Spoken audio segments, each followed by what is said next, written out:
श्री कृष्णा श्री कृष्णा श्री कृष्णा श्री कृष्णा।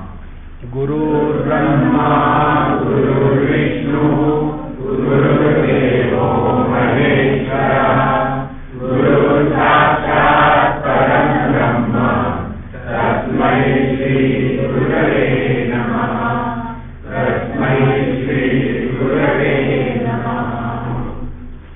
आज का SMS का ज्ञान। हंसी को इनबॉक्स में रखो, आंसू को आउटबॉक्स में रखो, गैस को डिलीट करो, मुस्कान को सेंड करो, दिल को करो वाइब्रेट। फिर देखो जिंदगी की रिंगटोन कितनी प्यारी बजती है। जितनी समस्या है ना, सब समस्या मनीराम की है। इसीलिए कभी भी अपने मन पर विश्वास मत रखना। कोबरा पर विश्वास रख सकते हैं। He will not bite you because he wants to survive. अपने मन पर विश्वास मत रखना। मन ही अनेक प्रकार की कल्पनाएं करता है, इतनी कल्पनाएं करता है, और ये कल्पनाएं सभी के सभी अपने राग द्वेष से प्रेरित होकर के होती है। हम आपको एक दो उदाहरण देंगे इसके बारे में। हम कलकत्ते में थे और वहां हमको किसी ने खाने को बुलाया। कलकत्ते में हमारा बड़ा बुरा हाल था, होटल में खाना खाना पड़ता था क्योंकि वहां कोई बंदोबस्त नहीं था। तो भूखे तो नहीं रह सकते, तो खाते थे। और एक दिन किसी ने गलती करी, हमको खाने को बुलाया। तो हमने तैयारी करी। तैयारी क्या की? पूरे एक दिन व्रत किया क्योंकि ये होटल का खा खा के तंग आ गए थे।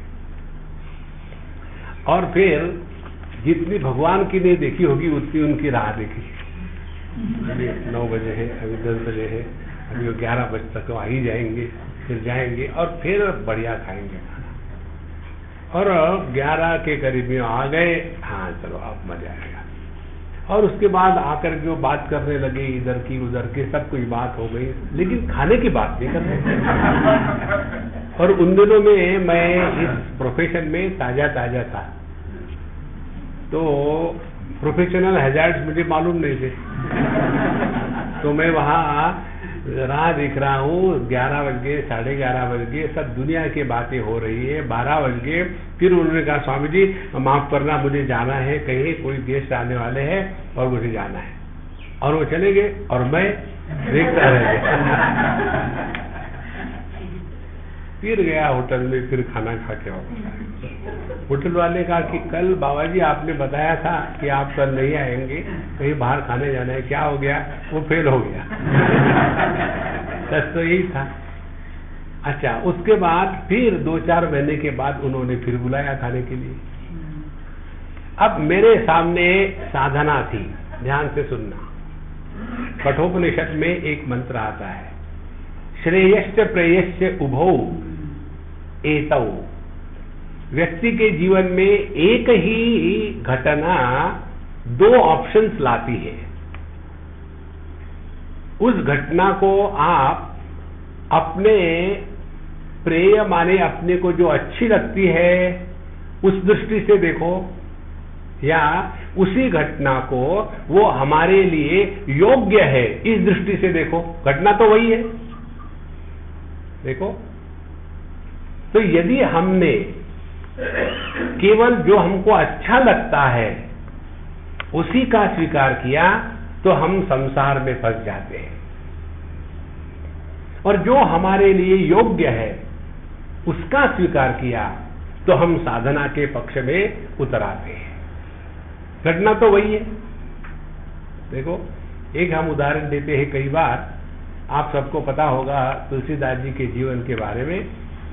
तुलसीदास जी के जीवन में स्त्री नाम की वस्तु नहीं थी जन्म से, और वो जाकर के किसी बाबा जी के आश्रम में रहे और वहां रह करके बड़े हो गए, खूब अध्ययन किया, भगवान का स्मरण करते रहे। भगवान राम का जो वाल्मीकि राम है वो कथा उन्होंने अपने गुरु से 108 बार सुनी थी। बड़े विद्वान, सभी शास्त्र, उपनिषद, पुराण सबका अध्ययन किए हुए और कथा करते थे। जवानी में एकदम दिखने को सुंदर और विद्वत्ता। तो उसमें एक गृहस्थ ने देखा कि मेरे लड़की के लिए ये लड़का अच्छा है और उनको प्रपोज किया, शादी हो गई। शादी होने के बाद उनके जीवन में पहली स्त्री पत्नी के रूप में ही आई। पुरुष को स्त्री का साथ होना अत्यंत आवश्यक है और स्त्री को पुरुष का साथ होना आवश्यक है। ये एकदम नैसर्गिक स्थिति, इसमें एबनॉर्मलिटी कुछ भी नहीं है। देखो, तो वो हो गया। फिर अपनी पत्नी में वो फंस गए। एक दिन उनकी पत्नी चली गई मैके, वहीं रहते थे वाराणसी में, और जब ये महात्मा जी कथा करके आए, देखा पत्नी है नहीं घर में। कहाँ गई कहाँ गई कहाँ गई, तो पता चला कि वो अपने मैके गई है। बाहर धुआंधार बारिश हो रही थी। महात्मा जी निकल पड़े, हिंदी सिनेमा के हीरो के जैसे, कितना तूफान, फिर भी निकल पड़े। गंगा जी बह रही थी भर के, और उसमें एक मुर्दा आ रहा था बह करके, उसके ऊपर चढ़े और पार कर गए। और वहां जाकर के पीछे के खिड़की से पेड़ पर चढ़ करके पत्नी के कमरे में धड़ाल, 7 समुंदर पार करके तुम्हारे लिए मैं आया हूं। यदि वो आजकल की लड़की होती तो ज्यादा ही प्यार करती, लेकिन उनकी पत्नी ने कहा कि आपको शर्म नहीं आती? इस हड्डी मांस चमड़ी गंदगी के पिटारे के प्रति इतने आकर्षित होकर के यहाँ आए, शर्म नहीं आती आपको? इतना ही आकर्षण यदि आपके मन में भगवान राम के प्रति हो तो वो अपना दर्शन आपको जरूर देंगे। एक ही बार उन्होंने कहा। उसके पश्चात उस एक साधारण गृहस्थ से तुलसीदास पैदा हो गए, तुरंत वापस आ गए और फिर एकाग्रता से भगवान के नाम स्मरण में लग गए। अब ये घटना कितनी बार हो गई होगी हिस्ट्री में? कितनी पत्नियों ने कितने पतियों को ये कहा होगा, और कितने बने तुलसीदास और कितने बने देवदास। जाऊं तो जाऊं कहां, घटना तो वही है। देखो, इसीलिए अपने जीवन को नित्य निरंतर साधनामय रखना है। और साधना का तात्पर्य क्रियाकलाप विशेषता नहीं। देखो कि हम सुबह उठ करके ध्यान में बैठे, क्या है? साधना हो रही है। हम मिर्च मसाले इत्यादि नहीं खाते, फिर क्या खाते हैं? घास खाते हैं, गेहूं की घास, उसके बाद सब स्प्राउटेड, उसमें 5 सफेद चीजों का वर्जन किया है। उसमें नमक नहीं खाते, चीनी नहीं खाते, दूध नहीं खाते, मैदा नहीं खाते, दिमाग खाते। देखो, इसमें लग गए। क्या है? साधना हो रही है। हम टीवी नहीं देखते, हम सिनेमा नहीं देखते, ये साधना नहीं है। देखो, तपस्या करने के लिए जंगल में जाने की जरूरत नहीं। आप सभी लोग गृहस्थ हो। गृहस्थों की तपस्या क्या है? पत्नी के साथ रहते हुए भी खुश रहो और पति के साथ रहते हुए भी खुश रहो। इससे बढ़कर के और कोई तपस्या नहीं। बाबा जी लोग तपस्या क्यों करते हैं? क्योंकि परेशान करने वाली पत्नी नहीं होती, इसीलिए वो जंगल में जाकर के परेशान होते हैं। अब देखो, आपको तो घर बैठे मिल रही सब तक। महाराज, इसी प्रकार से यहाँ जो हम लोग आए ना, अब मैं रोज देखता हूँ ना, ऊपर जाता हूँ आता हूँ, मुझे तो एकदम बढ़िया एक कमरा अलग से मिला है। स्वामी जी को क्या होता है? अब तो आधा दर्जन लोगों के बीच में सो, रात को भूकंप होता है, धरणी कंप होता है, भिन्न भिन्न प्रकार के आवाज आते हैं, साधना तो यही है महाराज, साधना यही है। देखो, अटैच बाथरूम जिंदगी भर हम रहे हैं, कुछ निकला क्या उससे? देखो, अब ये तो चलता ही रहेगा।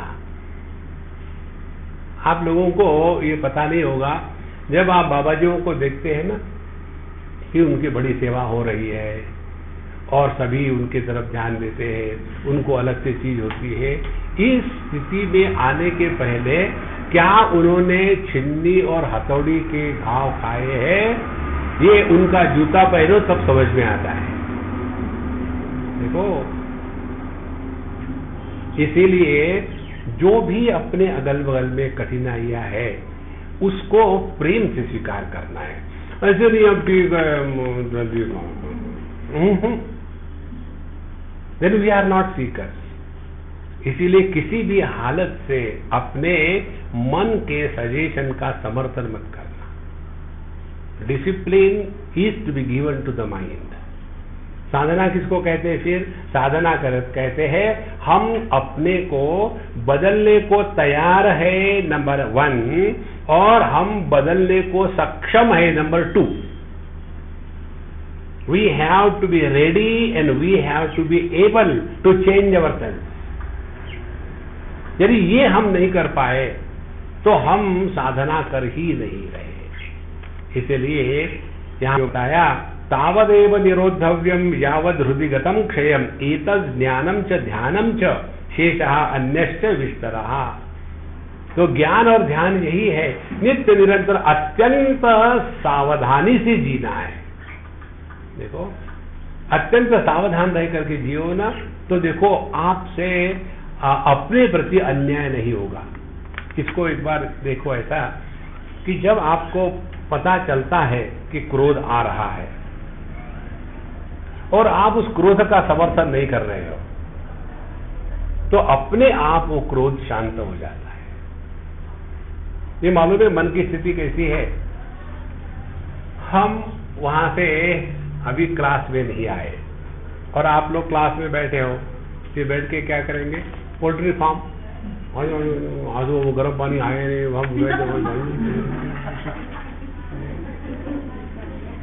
हम अपनी बात बता रहे हैं, हमको आज सुबह गर्म पानी मिला ही नहीं। फिर सुबह सुबह ये शुक्ला जी गर्म पानी, वो बेचारे दौड़ के ले आए। देखो, तो वो कौन हो रहा है और उतने में पता चलता है स्वामी जाके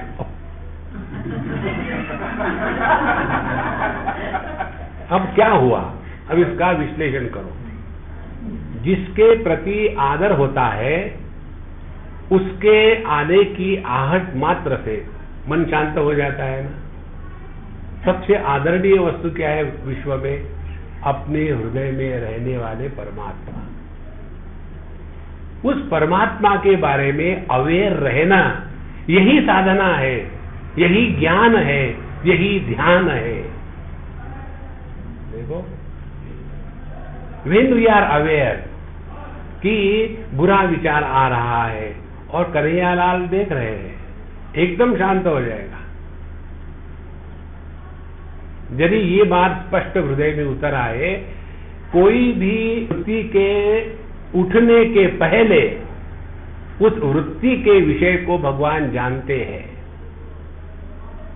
कोई भी वाणी से शब्द के उच्चारण के पहले ये यदि जागृति रहे कि भगवान ने उस शब्द को सुन लिया है, और कोई भी क्रिया या कर्म होने के पहले यदि ये बात समझ में आए कि भगवान हमारे कर्म को हम करने के पहले ही जानते हैं, इस बारे में जागृत रहे, तो अपने आप अपना मन, अपनी वाणी और अपने देह के क्रियाकलाप अपने आप शांत हो जाते हैं।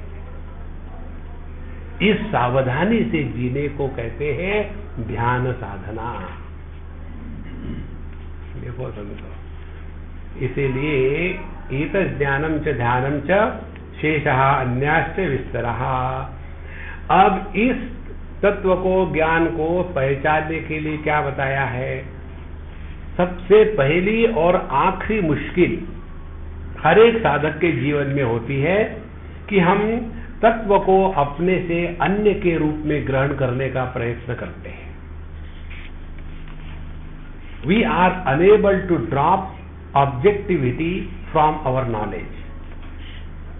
हम अपने ज्ञान से जो अन्यत्व की भ्रांति है उसको नहीं त्यागना चाहते। कारण क्या है? कारण पढ़े लिखे हैं। पढ़े लिखे कौन होते हैं? उन्होंने बड़ा ज्ञान प्राप्त किया है। और कैसा ज्ञान प्राप्त किया है? जिसके बारे में ज्ञान होता है वो हमसे अन्य है। ये हमारे भौतिक ज्ञान की नींव होती है। देखो, समझो आपने केमिस्ट्री में पढ़ा, एक टेस्ट ट्यूब में जिंक ले लो, फिर वो सल्फ्यूरिक एसिड की बोतल से उसका कॉर्क निकालो, लेकिन उसको नीचे मत रखना, यहाँ पकड़ के रखना, ठीक है। फिर वो टेस्ट ट्यूब के ऊपर में अंदर में वो सल्फ्यूरिक एसिड, डोंट पोर पोर पोर पोर पोर। एक टीचर, वो कोटा ब्रांड टीचर का बड़ा आनंद आता है। Both of 3 get out.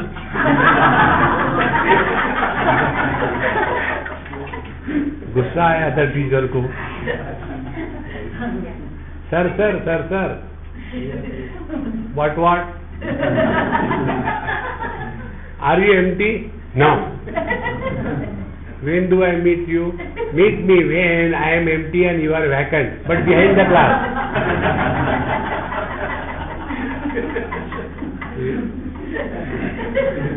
इसीलिए टेस्ट ट्यूब में जिंक लिया और उसमें धीरे धीरे सल्फ्यूरिक एसिड डाला, तो क्या होगा?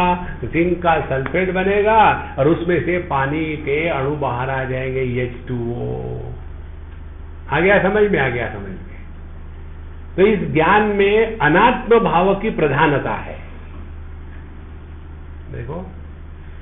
लेकिन जब आत्मज्ञान की बात आती है तो उसमें अनात्म भाव का निराकरण है। इसीलिए यहां कहते हैं कि नैव चिंत्यम न च अचिंत्यम। इस तत्व को विषय के रूप में ग्रहण ना करें। यह ना तो इंद्रियों से ग्रहण होता है, ना तो मन से, ना तो बुद्धि से, क्योंकि यह अचिंत्य है। तो छोड़ो चक्कर नहीं, फिर ऐसा ही जानो, न चिंत्यम चिंत्यम एव तत्। तो इस तत्व के उपलब्धि के लिए यह भावना करनी है कि आकाश की अनुभूति कैसी होगी। एक बार हमने कहीं बताया था उदाहरण, हम गए थे अमेरिका में और होनोलुलु गए थे, और वहाँ एक चाइनीज होटल में गए चाय पानी पीने के लिए हमारे दोस्त के साथ। वो उसका बर्थडे था, हमारा बड़ा प्यारा दोस्त है। तो वहाँ गए थे, तो वो अपना ऑर्डर कर रहा, मैं अपना कैमरा लेकर के एक एक्वेरियम में फोटो ले रहा। तो वो आने के बाद, स्वामी जी आप क्या कर रहे हैं? मेरे अल्लाह के, बताओ मैं क्या कर रहा हूँ? हर सवाल का सवाल ही जवाब हो, बताओ मैं क्या कर रहा हूँ? आप फिश आपको अच्छे लगते हैं? मैं फिश नहीं देख रहा हूँ। अच्छे लगने का सवाल क्या है? फिर तो बताओ क्या देख रहा हूँ? फिश नहीं, इसलिए। फिर आप एक्वेरियम देख रहे हैं? एक्वेरियम भी नहीं देख रहा हूँ। फिर इसके अंदर में जो अनेक प्रकार के प्लांट्स वगैरह रखे हैं प्लास्टिक के, वो देख रहे हैं? वो भी नहीं देख रहा हूँ। फिर क्या देख रहे हैं आप? मैंने क्या बताऊं? मैं पानी देख रहा हूँ। हट तरीके, तो पानी देख रहे हैं ना? हाँ, पानी क्या देखने की वस्तु है? हमने कहा देखो मैं ये देख रहा हूं कि ये पानी का क्या अनुभव होगा जब उसमें मछलियां चलती है इधर से उधर, तो पानी का क्या अनुभव होगा? उसमें 2, 4, 6 मछलियां और डाल दी तो क्या पानी पर बोझा होगा? ध्यान से सुनो। यदि उसमें से 2, 4 मछलियां निकाल दी तो पानी का कोई नुकसान हुआ? मैं ये देख रहा हूं। तो स्वामी जी आप पता नहीं क्या क्या देखते रहते हैं, उनमें ऐसे एबनॉर्मल है और क्या है। यही साधना है। यदि हम आकाश की स्थिति ले लें, उसमें ये मत कहना कि मैं आकाश हूं, हाँ, आकाश का अपना अनुभव क्या होगा। तो आकाश में हर तरह की चीजें हो रही हैं, लेकिन आकाश उसके द्वारा प्रभावित नहीं होता। आकाश में 2-4 प्लैनेट और ऐड कर ले तो भारी नहीं, और निकाल देवे तो कोई लॉस नहीं। इसी प्रकार से जगत के वस्तु व्यक्ति, इनका आना जाना हम पर जब कोई भी प्रभाव नहीं डालता, तब हमने आकाश की भावना करी है। इसी को कहते हैं आकाश योग। एक हमारा छोटा सा पुस्तक है, उसका नाम है आकाश योग। तो यही भावना करनी है कि आकाश का क्या अनुभव होगा। ना उसका आदि मध्य अंत है, ना उसका कोई आकार विकार प्रकार है, ना उसमें अनेकता है, और चाहे उसमें कुछ ऐड करो या निकालो उसको कोई फर्क नहीं पड़ता। इस स्थिति में सहजता से जीना, ये है मेडिटेशन इन एक्शन। करना नहीं है, देखो, इसीलिए न चिंत्यम चिंतेमेव तत् पक्षपात विनिर्मुक्तम ब्रह्म संपद्यते तदा। तब हमारे जीवन में परमात्मा क्या है, यह अनुभूति प्रकट होगी। और यह अनुभूति क्या है, पक्षपात विनिर्मुक्तम। कभी आकाश ऐसे कहता है क्या कि गधों को निकाल दो, सिर्फ घोड़े को रखो। हाँ, दोनों को रखो, कोई फर्क नहीं पड़ता। देखो, ये बात इतनी सहज और सरल है कि केवल इसके बारे में हमको जागृत होना है। हमने ये उदाहरण कई बार दिया है, आंखें सभी रूप रंग को देखती है, सभी को इसलिए देखती है कि किसी एक रूप रंग के साथ वो चिपकती नहीं, क्योंकि ज्ञान का लक्षण ही ये है, ज्ञान हमेशा प्रकाशक होता है, प्रभावित नहीं होता। तो यह जो अपना स्वरूप है, इस प्रकार का पक्षपात विनिर्मुक्तम ब्रह्म संपद्यते तदा। यहां तक हमने कल देखा था। अब 7वें मंत्र में आते हैं कि इस स्थिति को अनुभव करने के लिए क्या क्या हमको पहाड़ उठाने हैं। स्वरेण संधयेत् योगम अस्वरम भावयेत् परम अस्वरेणानुभावेन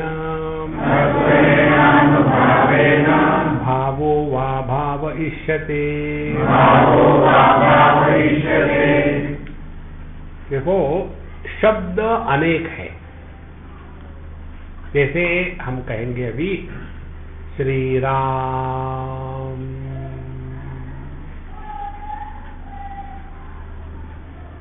श्री राम,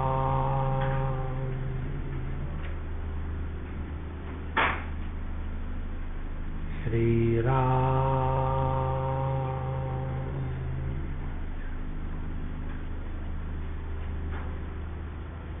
हमने कितनी बार कहा श्री राम? 3 बार। और ये 3 बार इसलिए कहा क्योंकि 2 श्री राम के बीच में शब्द का अभाव था, साइलेंस था, शांति थी। शब्द तो अनेक थे, लेकिन शब्द का अभाव या शांति, क्या वो अनेक है? वो एक है। पहली बात। दूसरी बात, शब्द का निर्माण होता है, फिर शब्द कुछ समय तक रहता है और फिर शब्द शांत हो जाता है। ये जो शांति है, साइलेंस है, उसका निर्माण नहीं होता और उसमें विकार भी नहीं होता और उसका अंत भी नहीं होता। इस सिद्धांत को लेकर के ओंकार की साधना बताते हैं संत लोग। तो पहले कहते हैं स्वरेण अनुसंधेत संधेत योगम। तो पहले ओंकार के द्वारा हम अनुसंधान करें। देखो कैसे अनुसंधान करना है। ओंकार का जप करने के अनेक तरीके हैं। एक जो नॉर्मल तरीका है उसमें काफी गड़बड़ी है। जैसे लोग ओंकार का उच्चारण करते हैं ओ,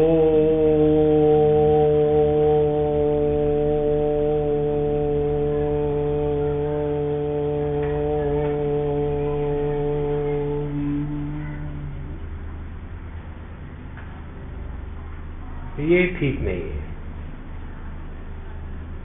हमको म को लंबा करना है, ओम को, ओ को नहीं। जब म को हम खींचते हैं तो उस शब्द के जो तरंग है, जो वाइब्रेशन है, वो पूरे देह के प्रत्येक सेल को जागृत करते हैं और उसके द्वारा जो मन है एकदम शांत होने लग जाता है। इसीलिए ओम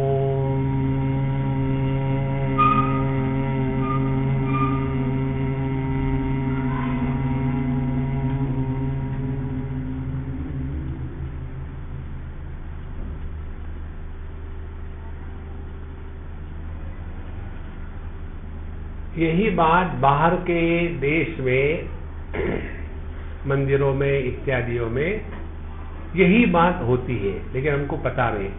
जैसे कोई घंटा नाद करो एक ही बार, टन,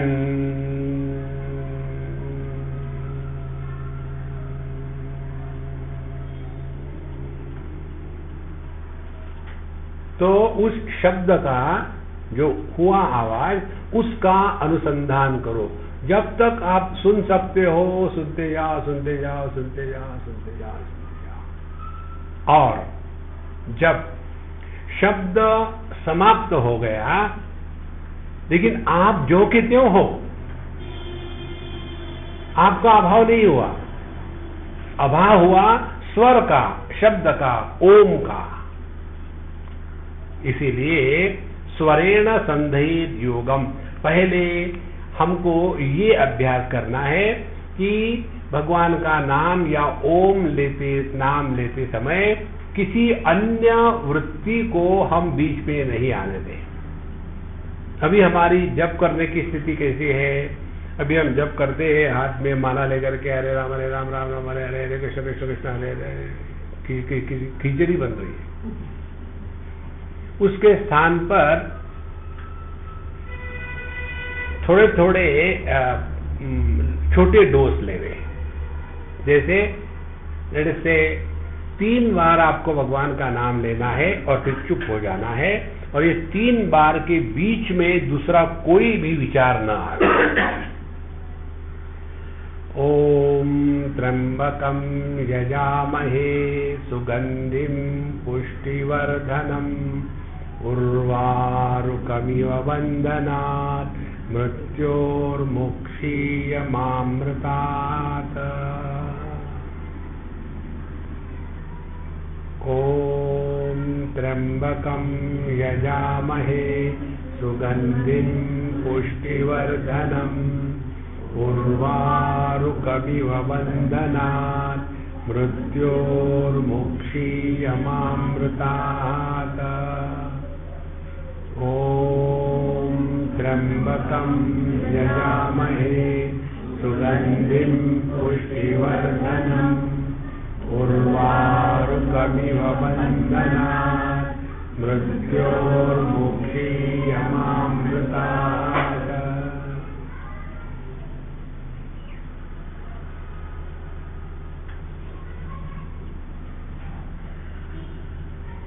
तो हमने 3 बार किसी मंत्र का जप किया, वैखरी वाणी में। और उस 3 बार जप करते समय बीच में किसी अन्य प्रकार के विचार ने प्रवेश नहीं किया।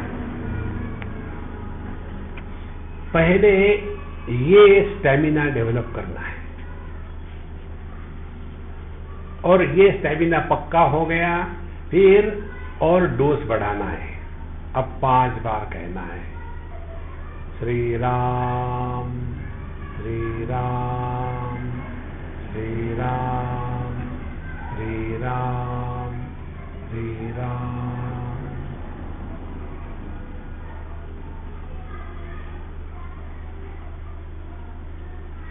अब मन में दूसरा विचार न घुसे, पहले इतना ही अभ्यास करना है।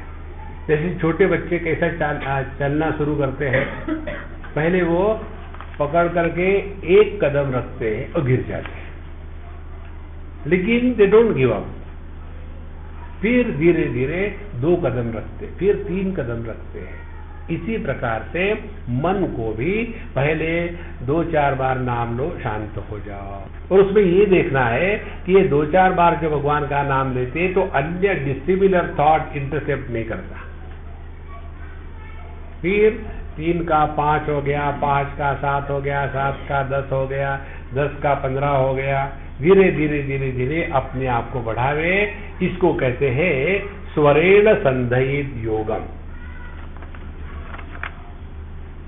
देखो, अब आप लोगों ने तो कई सालों से जप किया होगा, साधना की होगी, लेकिन हमारी समस्या ये, स्वामी जी नॉर्मली तो मेरा मन ठीक रहता है, लेकिन जब भी मैं जप करने को बैठती हूँ ना तो बहुत परेशान है। क्या करो? जप मत करो। Oh very good. कंप्लेन मत करो, अनुसंधान करो। कंप्लेन करने से क्या होगा? फाइंड आउट कि ये किस प्रकार से प्रारंभ होता है। नॉर्मली क्या है कि हम कह के बाबा जी ऐसी बताओ क्या करें, वो कोई होम्योपैथी है क्या? ले लो 30 वो का नहीं, you have to find out. इसीलिए स्वरेण संधयेत योगम। उसके बाद फिर दूसरी बात आती है अस्वरम भावेत परम। फिर उसके बाद हमारा ध्यान शब्द से हट करके जो 2 शब्दों के बीच में जो अभाव है वहां लगाना चाहिए। देखो, तो पहले हमने 2 बार लिया श्री राम श्री राम। अब हमारा ध्यान शब्द पर से हट करके दोनों के बीच में की जो संधि है वहां है। श्री राम श्री राम श्री राम श्री राम। वो ऐसा होगा कि शांति जो निर्मित नहीं है, स्वाभाविक है, वो शांति अखंड रहेगी। और उस शांति में एक शब्द का मानो जैसे वो हार्ट की आती है ना ग्राफ, उस प्रकार से सीधी लाइन है शांति। फिर श्री राम, फिर शांत, फिर श्री राम, फिर शांत। धीरे धीरे ये 2 शब्दों के बीच में का जो अंतराल है उसको बढ़ाते जावे, बढ़ाते जावे। दूसरी बात। अब तीसरी बात कहते हैं अस्वरेणानुभावेन। अब तीसरी बात, पहले हमने शब्द को प्रकाशित किया और फिर शब्द के अभाव को प्रकाशित किया, और आगे कहते हैं अस्वरेण अनुभावेन। जो शब्द के अभाव को प्रकाशित कर रहा है वो तो है ना, तो शब्द का आना जाना है। और शांति क्या है? शांति है शब्द का अभाव। लेकिन जो अभाव को भी प्रकाशित करता है वो भाव अभाव के परे है। देखो, और जब हम इस भाव अभाव के परे अपने स्वरूप में स्थित हो जाते हैं तो क्या होगा, और जब नहीं होती तो क्या होगा। तो पहले नहीं होती तो क्या होगा, जब हम शांति के तरफ ज्यादा ध्यान देते हैं तो क्या होगा, थोड़ी किसी ने गड़बड़ी करी तो क्रोध आया, चुप बैठो, देखते रहे क्या, मेडिटेशन इन प्रोग्रेस, थोड़ा सा कुछ हो गया, डिस्टर्बेंस हो गया, क्योंकि शांति को ज्यादा महत्व दे रहे हैं। तो पहले शब्द को महत्व दिया, तो फालतू की बातें मत करो, भगवान का नाम लो, हरे राम राम राम हरे हरे, हरे कृष्ण कृष्ण कृष्ण हरे हरे। देखो जागरूकता, रात भर सबको परेशान करते रहो, भगवान की भक्ति चल रही है। फिर वहां से निकले, तबला पेटी छोड़ दी, फिर हाथ में माला पकड़ ली, हरे राम राम राम, शब्द को महत्व है। वहां से हटे, फिर शांति में आए। जैसे शांति में आएंगे तो वहां कोई भी शब्द, उसका टॉलरेंस 0 हो जाता है। थोड़ा भी कुछ हो गया तो गुस्सा आता है। और ऐसे व्यक्ति जब ध्यान के लिए बैठते घर में, सब कुछ बंद बुंद कर करा करके बैठे, एकदम अब कोई डिस्टर्ब नहीं कर सकता, और बाथरूम में प्लास्टिक के बकेट पर पानी का एक एक बूंद एक संगीत का लहर तैयार कर देता है। ठाक ठाक, कितने बार कहा था बाथरूम को ठीक बंद किया करो, ठाक ठाक, और फिर पानी चला गया। क्यों नहीं आ रहा आवाज?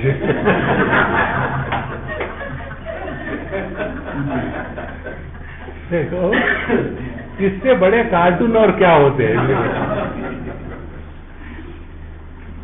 आप जितना शांति को महत्व देंगे उतने आप ज्यादा अशांत होंगे। देखो, हमारे बम्बई में भाईदास हॉल है, वहां हमारे लेक्चर हो रहे थे।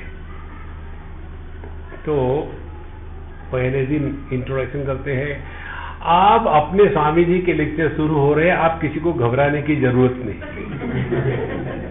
क्योंकि उसके पहले जो महात्मा थे वो इतने क्रोधी थे कि यदि कोई व्यक्ति 1 सेकंड भी लेट आया तो उसकी तरफ ऐसा देखते थे कि आउट, गो आउट।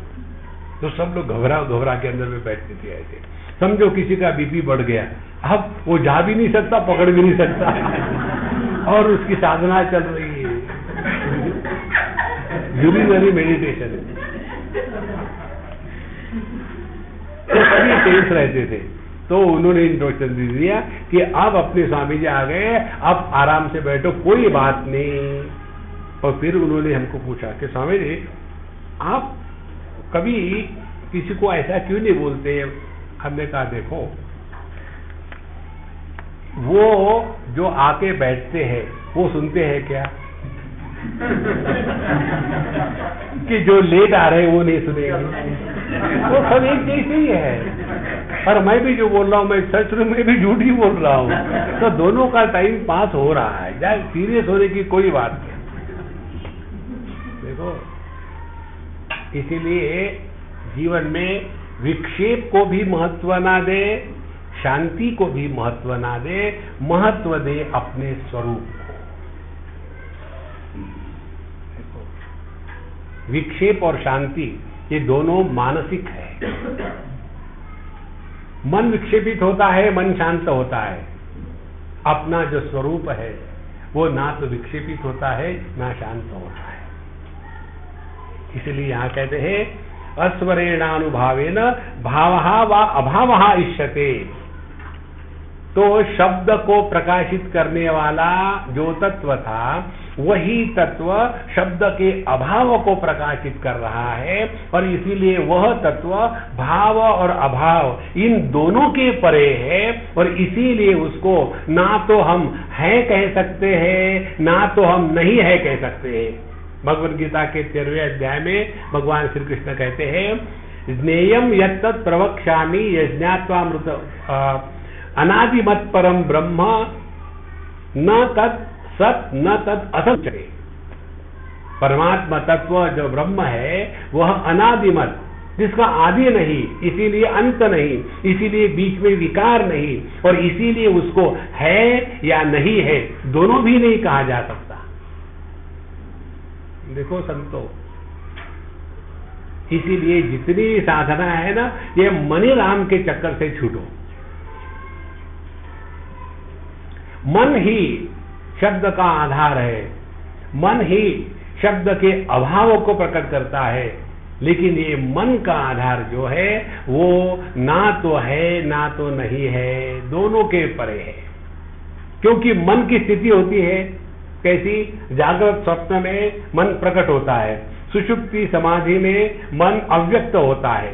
तो मन का प्राकट्य और अभाव, भाव और अभाव ये बना रहता है, लेकिन जो भाव अभाव दोनों को प्रकाशित करने वाला तत्व है वो ज्यों का त्यों है। उसमें मन के प्रकट होने से विक्षेप नहीं, मन के शांत होने से शांति नहीं, जो शांति और अशांति इनके परे है उसी को कहते हैं प्रशांति निलयम। हमारे सत्य साई बाबा का जो स्थान है ना, उसका नाम है प्रशांति निलय। देखो, शांति अशांति की विरोधी है, अशांति शांति की विरोधी है, और प्रशांति शांति के कारण बढ़ती नहीं और अशांति के कारण घटती नहीं। देखो, इसलिए स्वरेण संधयेत योगम अस्वरम भावयेत परम,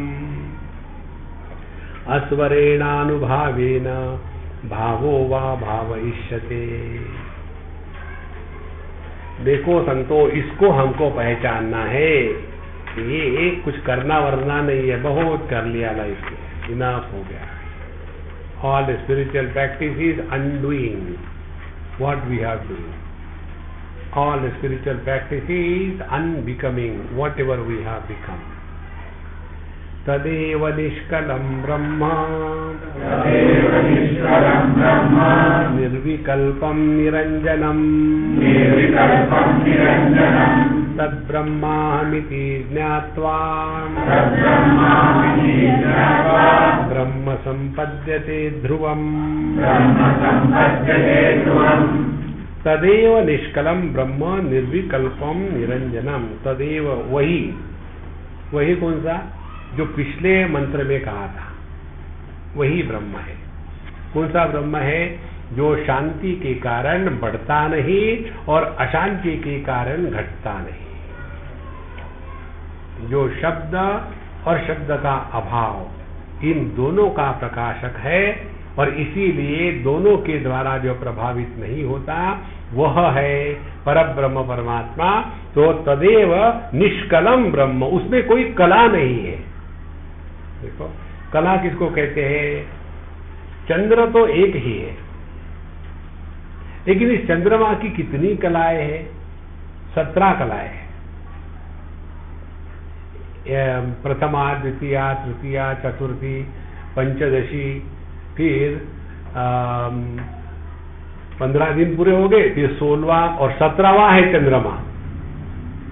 तो एक ही चंद्रमा पर 0 से लेकर के 15 तक के 16 कलाएं हो गई, और चंद्रमा क्या है? 17वां है। इसी प्रकार से तदेव निष्कलम ब्रह्म, इसी एक परमात्मा की अनेक कलाएं हैं, लेकिन परमात्मा कला रहित है। उदाहरण से आकाश निष्कल है, लेकिन औपाधिक कलाएं आकाश पर अध्यारोपित करी गई है। पूर्व पश्चिम उत्तर दक्षिण और कोने की 4 दिशाएं 8 हो गई, और ऊपर नीचे 10 दिशाएं। इस 10 दिशाएं जो आकाश पर अध्यापित हो गई है, ये आकाश की कला है। लेकिन आकाश की दृष्टि से देखा जाए तो, आकाश की दृष्टि से देखा जाए तो एक भी दिशा नहीं है। तो आकाश क्या है? दिशाहीन है, भटक रहा है बेचारा। देखो, तदेव निष्कलम ब्रह्म निर्विकल्पम। और इस परमात्मा के होने में, ब्रह्म के होने में कोई विकल्प नहीं है।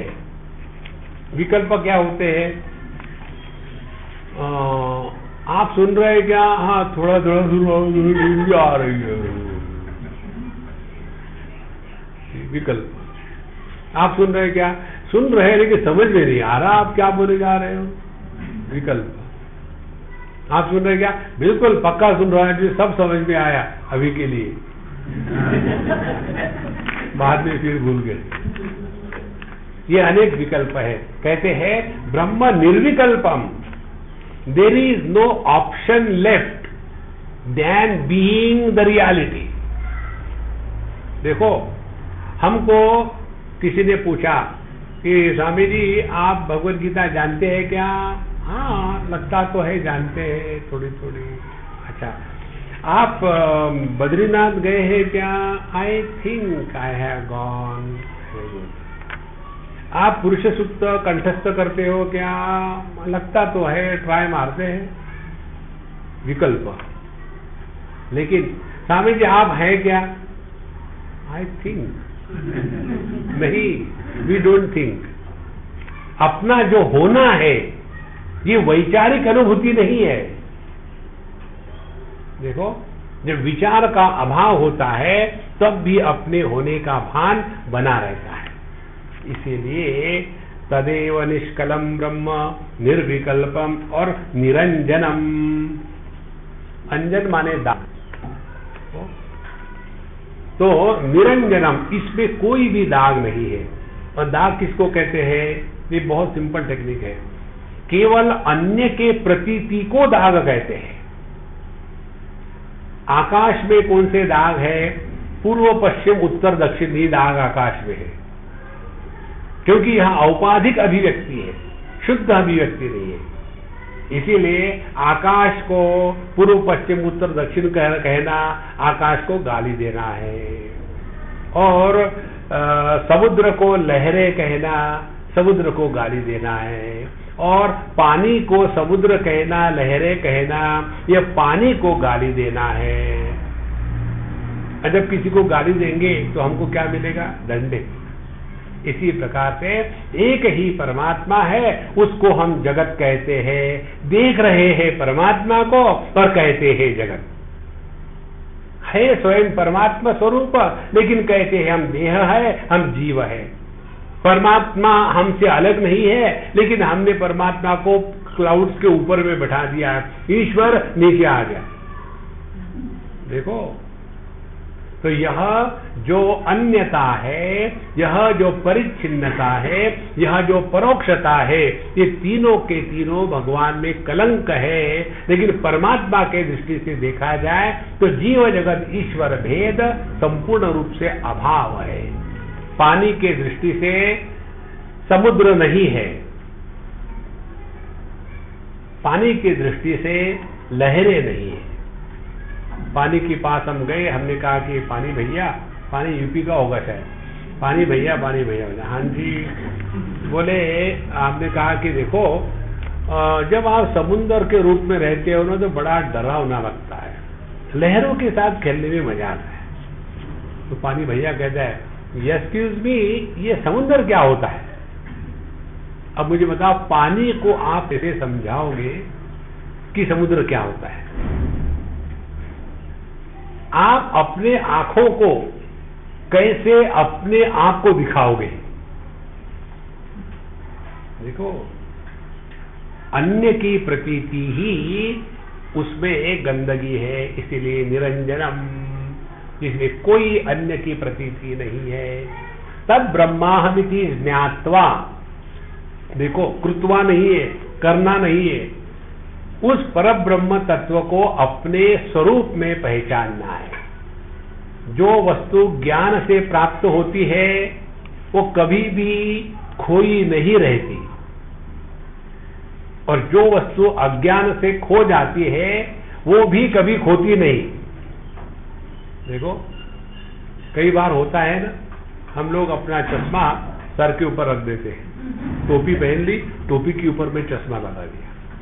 कई लोग यूज स्टाइल आकाश देखने के लिए,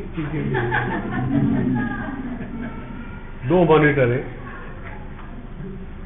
और फिर भूल गए कि चश्मा ऊपर रखे हैं, और ढूंढ रहे कहाँ गया कहाँ गया कहाँ गया कहाँ गया, लगता घूम गया कहीं, पता नहीं। हमेशा ऐसा होता है, हे भगवान मैं ऐसा क्यों घूमता हूँ, मिल गया। तो जो अज्ञान के कारण घूम गया था, क्या वो घुमा हुआ था? नहीं, वो तो प्राप्त था ही।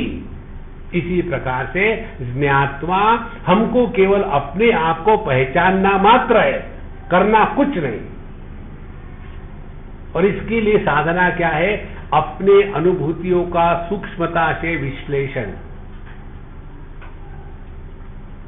देखो इसमें जो जो बताया है, निष्कलम। हम जब कहते हैं कि हम पति है, पत्नी है, भाई है, बहन है, सास है, ससुर है, तो ये क्या जैसे पेड़ को डालियां होती है वैसी होती है क्या? ये केवल मानस औपाधिक है और ओनली फंक्शनल डिफरेंसेस।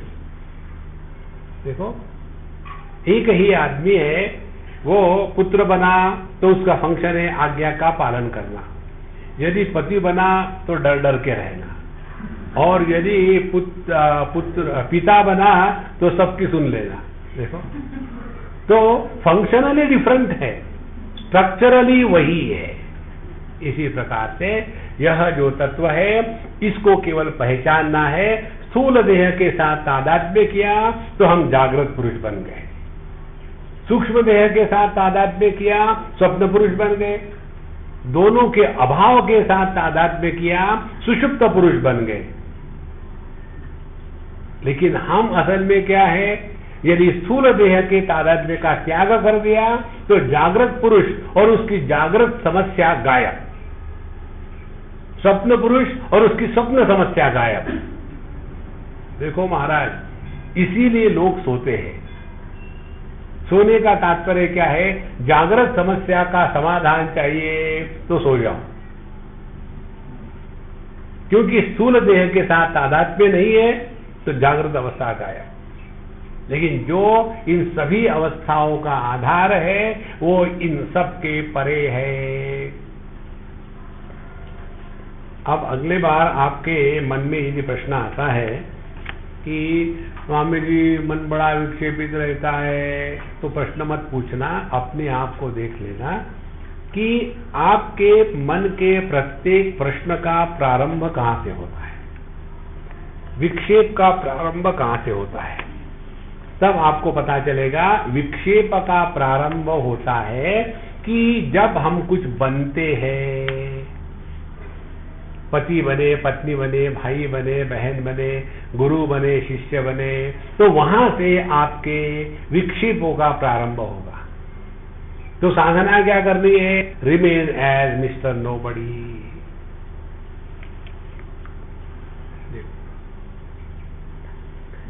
कैसे मनुष्य अपने इस बंधन में फंसा रहता है। एक जगह हमने ये मिस्टर नोबडी का सब बताया, ऑस्ट्रेलिया की बात है, और एक अम्मा खड़ी हो गई, Swami ji please don't mind. क्या हो गया?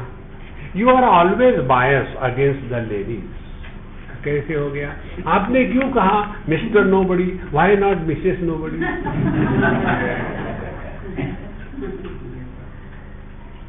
देखो इतने फंसे हैं देहात्म भाव में, इसलिए पूरे बाइबल का नया बनाया उन्होंने, ही ऑब्लिक शी, हुत और ही में भी। ये जो चक्कर है ना, इसी को कहते हैं संसार। हमको तत्व को पकड़ना है, शब्द में नहीं फंसना है। तो तद ब्रह्माहमिति ज्ञात्वा ब्रह्म संपद्यते ध्रुवम। इसका मतलब क्या है कि जानना ही होना है। नोइंग इज बीइंग, ज्ञात्वा ब्रह्म संपद्यते। ब्रह्म की प्राप्ति माने ब्रह्म को जानना, और ब्रह्म को अपने से अन्य के रूप में नहीं जाना जा सकता, क्योंकि जो अनंत है, अनंत से कोई भी अलग नहीं हो सकता।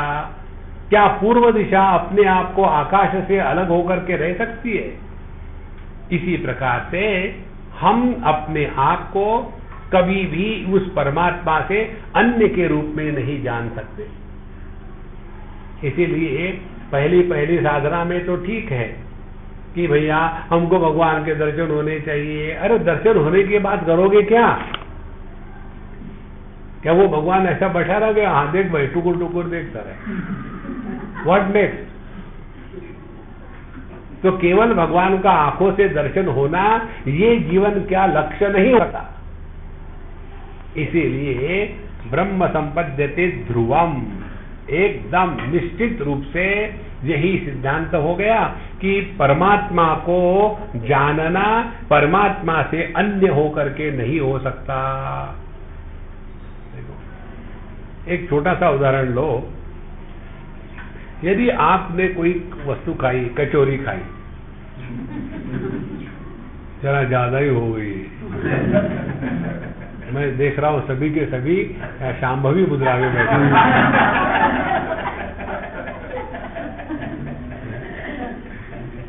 भाई कचौरी भले किसी को पेट तो अपना है, उसको तो देखा करो। आगे तो दबा के धड़ाधड़ खाया और मुझे जो आनंद आता है ना वो यही आनंद है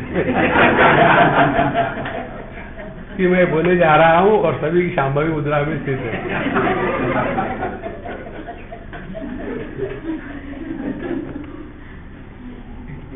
तो परमात्मा को जानना और परमात्मा से एक होना एक ही बात है। परमात्मा को अपने से अन्य रूप में नहीं जाना जा सकता। निर्विकल्पमनंतञ्च हेतु दृष्टान्तवर्जितम् अप्रमेयमनादिञ्च यज्ञात्वामुच्यते बुधा। अब इस तत्व का चिंतन चल रहा है। निर्विकल्पम अनंतञ्च, अनंत वो होता है कि जिसका आदि मध्य और अंत तीनों नहीं है, वो अनंत है, पहली बात। और जो अनंत होगा उसमें बीच में कोई विकार भी नहीं आएंगे। तो चार बातें होगी, जिसका आदि नहीं, मध्य नहीं, अंत नहीं और जिसमें कोई विकार नहीं। अब आपने देह में देखो, बचपन से लेकर के अभी तक विकार ही विकार है। इंद्रियों में देखो विकार ही विकार है, बुद्धि में देखो विकार ही विकार है। एक बूढ़ा हो, अमेरिका की बात है, इंडियन एनआरआई का पिता, वो भी डॉक्टर नहीं थी, उनके पिताजी वहां आए और उसने हमको कहा कि स्वामी जी मैंने अपने पिताजी को सभी डॉक्टरों को दिखाया है लेकिन उनकी समस्या दूर नहीं होती, वो बहुत परेशान है। क्या हो गया उनको? तो बोले स्वामी जी उनकी समस्या ये है। हमने कहा रुक जाओ, खाना खिलाओगी तो मैं बोलूंगा, नहीं तो नहीं बोलूंगा। तो हम उनके यहाँ खाने के लिए गए और खाना बना खा लिया। फिर हमने कहा हाँ बाबू जी क्या प्रॉब्लम है? स्वामी जी पता नहीं, पहले मैं LNT का CA था और मेरी इतनी मेमोरी तगड़ी थी कि पूरी की पूरी जो उनके स्प्रेडशीट होती है, बैलेंस शीट होती है, वो सब मुझे याद रहती थी। ये मेरी मेमोरी थी। लेकिन पता नहीं आजकल सब भूल गया हूं मैं, क्या हो गया मुझे? हमने कहा बहुत भयानक समस्या है। कैसे समस्या भयानक है? हमने कहा पहले जब आप जवान थे तब आप कितना वजन उठा सकते थे? बोले 30-40 किलो उठा सकता था। अब कितना उठा सकते हो? 30-40 पापड़।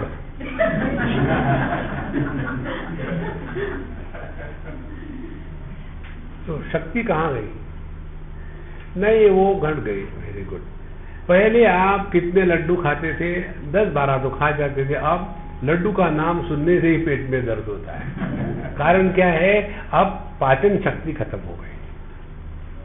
पहले आप ठीक से सुनते थे, हाँ जो नहीं बोलते थे वो भी सुनते थे। अब मतलब की बात सुनते हैं। कारण क्या है? उनकी शक्ति खत्म हो गई है। देखो, इसी प्रकार से स्मृति, मेमोरी, ये भी हमारा जैसे आंखें बाहर का उपकरण है, उसी प्रकार से मेमोरी इज अंतःकरण, ये भी हमारा अंदर का इंद्रिय है। तो सभी इंद्रियों की शक्ति उम्र के साथ घटती है। तो जैसे नॉर्मल होता है उसी प्रकार से अपनी मेमोरी जो है, ये भी इंद्रिय है, ये भी उम्र के साथ घटता है तो नॉर्मल है। इसमें कोई बुरी बात नहीं, अच्छी बात है। बुढ़ापे में आदमी जितना ज्यादा भूल जाए उतना अच्छा है। कितना भी कर्जा किया हो कोई फर्क नहीं।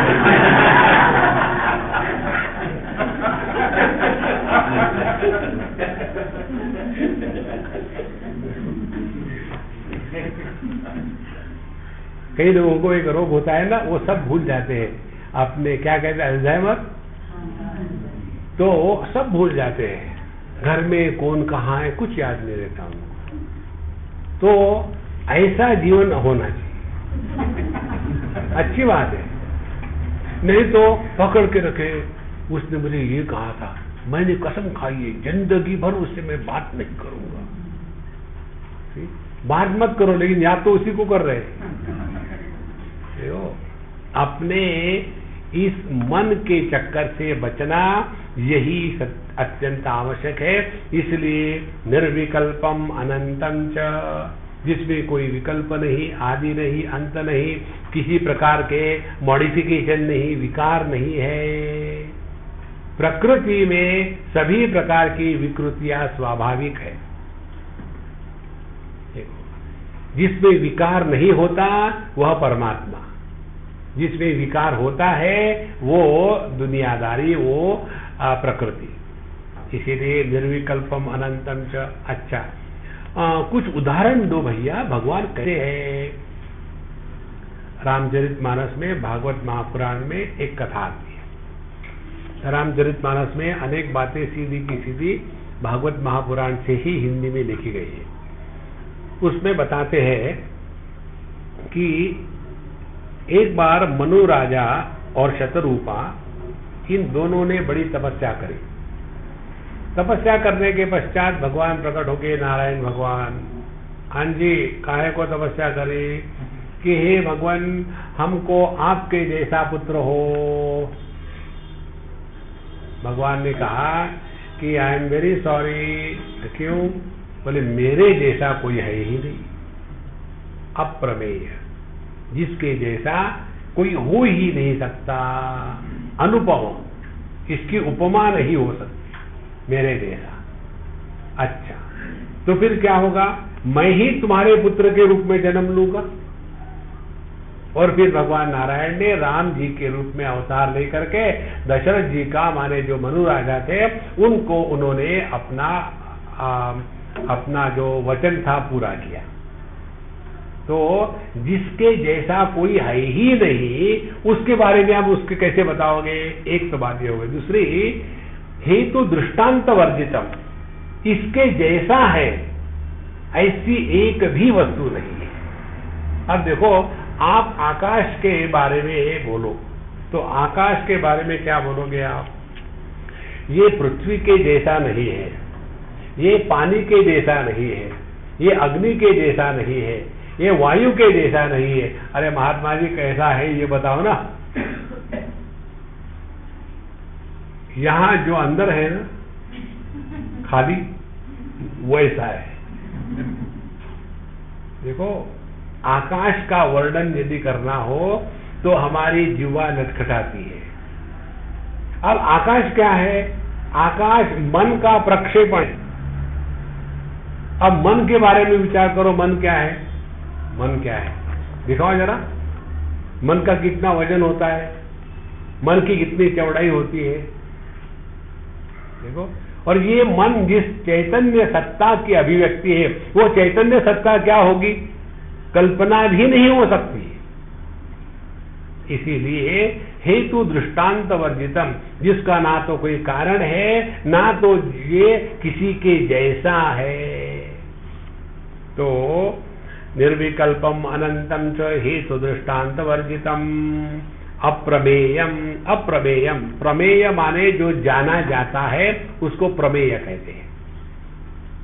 जैसे मैं इस कैमरे को जानता हूं तो यह कैमरा हो गया प्रमेय, इसको जानने वाला मैं, ये हो गया प्रमाता। यह कैमरा है, ये जो ज्ञान है, ये हो गई प्रमीति। और इसको मैं जान रहा हूं अपने आंखों से। ये हो गया प्रमाण, 4 बातें हो गई। प्रमाता च प्रमाणं च प्रमीति प्रमेयस्तथा यस्य भाषावभाषेत, जिसके कारण ये चारों प्रकाशित हो रहे हैं। अब देखो, कैमरा, इसको मैं प्रकाशित कर रहा हूं, आंखों से देख रहे हैं, इस आंखों को भी मैं प्रकाशित कर रहा हूं। यह कैमरा है, इस ज्ञान को भी मैं प्रकाशित कर रहा हूं, और इसको मैं जानता हूं, इस जानने वाले मैं को भी मैं प्रकाशित कर रहा हूं। तो जो सभी का प्रकाशक है, उसका कोई भी प्रकाशक नहीं हो सकता, और इसीलिए यह अप्रमेय है और अनादिम च। और इसीलिए अनादि माने जिसका कोई कारण नहीं।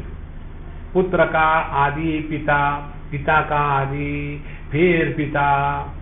देखो, किसने मुझे प्रश्न पूछा था अभी स्वामी जी, 2 बच्चे और 2 पिता एक होटल में गए और उन्होंने 3 थालियां ऑर्डर करी।